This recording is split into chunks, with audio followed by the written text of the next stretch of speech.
നമസ്കാരം. ഏവർക്കും pre market റിപ്പോർട്ട്സുകളിലേക്ക് സ്വാഗതം. ഇന്ന് നവംബർ 17, 2025 തിങ്കൾ.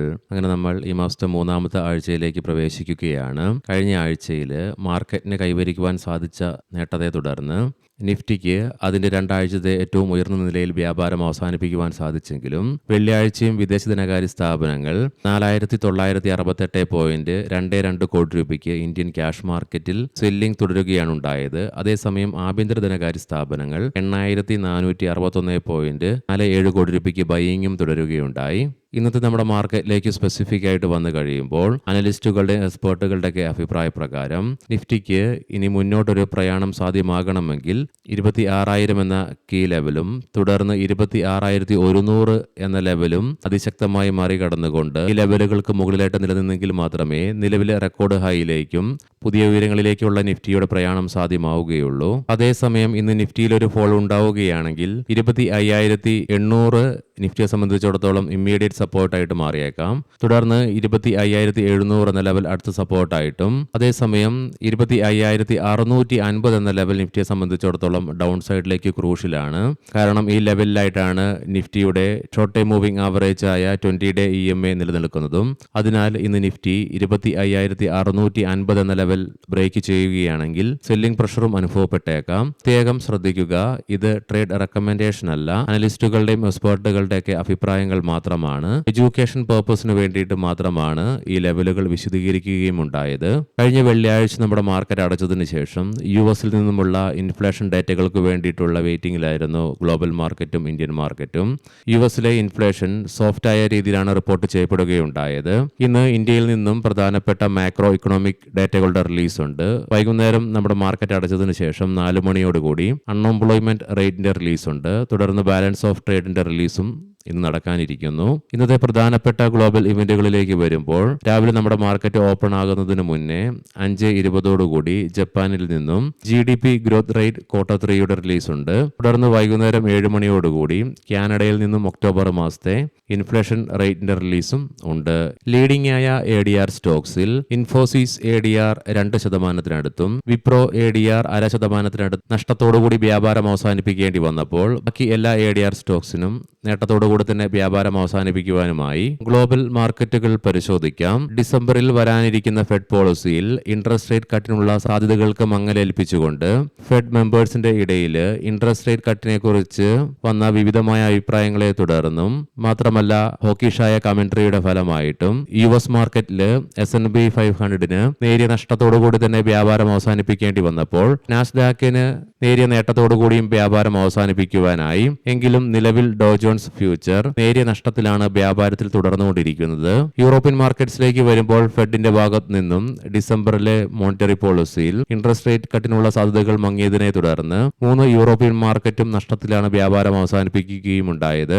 UK മാർക്കറ്റിന് 1%-ലേറെയും ഫ്രാൻസ് ജർമ്മൻ മാർക്കറ്റുകൾക്ക് 0.5%-ലേറെയും നഷ്ടത്തോടുകൂടി വ്യാപാരം അവസാനിപ്പിക്കേണ്ടതായിട്ടും വന്നു. ഏഷ്യൻ മാർക്കറ്റ്സിലേക്ക് വരുമ്പോൾ ജപ്പാൻ മാർക്കറ്റ് ഇന്ന് 0.5%-ലേറെ നഷ്ടത്തിലാണ് വ്യാപാരം ആരംഭിച്ചിട്ടുള്ളത്. കൊമോഡിറ്റിയിൽ ബ്രന്റ് ക്രൂഡിന്റെ വിലയിൽ 0.98%-യും ക്രൂഡ് ഓയിലിന്റെ വിലയിൽ 1.05%-യും ഇടിവാണ് നിലവിൽ അനുഭവപ്പെടുന്നത്.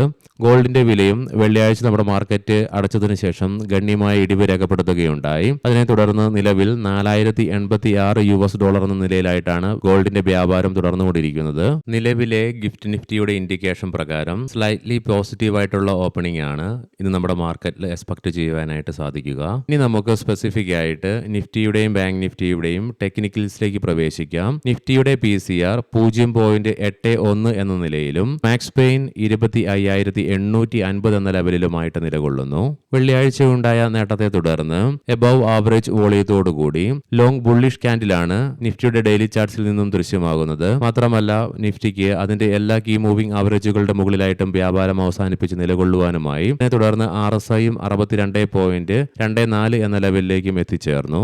വീക്കിലി ഓപ്ഷൻസ് ഡാറ്റ പ്രകാരം 26,000 എന്ന സ്ട്രൈക്കിലാണ് കോൾ സൈഡിലേക്ക് ഏറ്റവും കൂടുതൽ ഓപ്പൺ ഇൻട്രസ്റ്റ് കാണുവാൻ സാധിക്കുന്നത്. അതേ സ്ട്രൈക്കിൽ തന്നെയാണ് ഏറ്റവും കൂടുതൽ കോൾ റൈറ്റിംഗും നിലവിൽ കാണുക. 25,500 എന്ന സ്ട്രൈക്കിലാണ് പുട്ട് സൈഡിലേക്ക് ഏറ്റവും കൂടുതൽ ഓപ്പൺ ഇൻട്രസ്റ്റ് കാണുവാൻ സാധിക്കുന്നതെങ്കിലും 25,700 എന്ന സ്ട്രൈക്കിലാണ് ഏറ്റവും കൂടുതൽ പുട്ട് റൈറ്റിംഗ് നിലവിൽ കാണുക.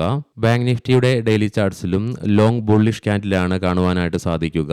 മാത്രമല്ല ബാങ്ക് നിഫ്റ്റിക്കും അതിന്റെ എല്ലാ കീ മൂവിംഗ് ആവറേജുകളുടെ മുകളിലായിട്ടും വ്യാപാരം അവസാനിപ്പിച്ച് നിലകൊള്ളുവാനുമായതിനെ തുടർന്ന് RSIയും 67.08 എന്ന നിലയിലേക്കും എത്തിച്ചേർന്നു. മന്ത്ലി ഓപ്ഷൻസ് ഡാറ്റ പ്രകാരം 58,500 എന്ന സ്ട്രൈക്കിലാണ് കോൾ സൈഡിലേക്ക് ഏറ്റവും കൂടുതൽ ഓപ്പൺ ഇൻട്രസ്റ്റ് കാണുവാൻ സാധിക്കുന്നത്. അതേ സ്ട്രൈക്കിൽ തന്നെയാണ് ഏറ്റവും കൂടുതൽ റൈറ്റിംഗും നിലവിൽ കാണുക. പുട്ട് സൈഡിലേക്കും 58,500 എന്ന സ്ട്രൈക്കിലാണ് ഏറ്റവും കൂടുതൽ ഓപ്പൺ ഇൻട്രസ്റ്റ് തുടരുന്നത്. അതേ സ്ട്രൈക്കിൽ തന്നെയാണ് ഏറ്റവും കൂടുതൽ പുട്ട് റൈറ്റിംഗും നിലവിൽ തുടർന്നുകൊണ്ടിരിക്കുന്നത്. ഇന്നത്തെ പ്രധാനപ്പെട്ട സ്റ്റോക്കിംഗ് ന്യൂസുകൾ പരിശോധിക്കാം. മുൻകൂട്ടി ഓർമ്മിപ്പിച്ചുകൊള്ളട്ടെ, ഇത് ഒരു ബൈ ഓർ സെൽ റെക്കമെൻഡേഷൻ അല്ല. പറയാൻ പോകുന്ന റിസൾട്ടുകളൊക്കെ quarter to year on year ബേസിസിലാണ്. മാക്സ് ഹെൽത്ത് കെയർ ഇൻസ്റ്റിറ്റ്യൂട്ട് പ്രോഫിറ്റിൽ 74.3% ഉയർച്ച രേഖപ്പെടുത്തിയപ്പോൾ റവന്യൂവില് 25% വളർച്ചയും രേഖപ്പെടുത്തി. V2 റീറ്റെയിൽ കഴിഞ്ഞ വർഷം ഇതേ ക്വാർട്ടറിൽ 1.93 കോടി രൂപയുടെ നഷ്ടം രേഖപ്പെടുത്തിയ കമ്പനി ഈ ക്വാർട്ടറിൽ 17.23 കോടി രൂപയുടെ ലാഭമാണ് റിപ്പോർട്ട് ചെയ്യുകയുണ്ടായത്. റവന്യൂവിലും 86% ഉയർച്ച രേഖപ്പെടുത്തി. നാരായണ ഹൃദയാലയ പ്രോഫിറ്റിൽ 29.6% ഉയർച്ച രേഖപ്പെടുത്തിയപ്പോൾ റവന്യൂവില് 20.3% വളർച്ചയും രേഖപ്പെടുത്തി.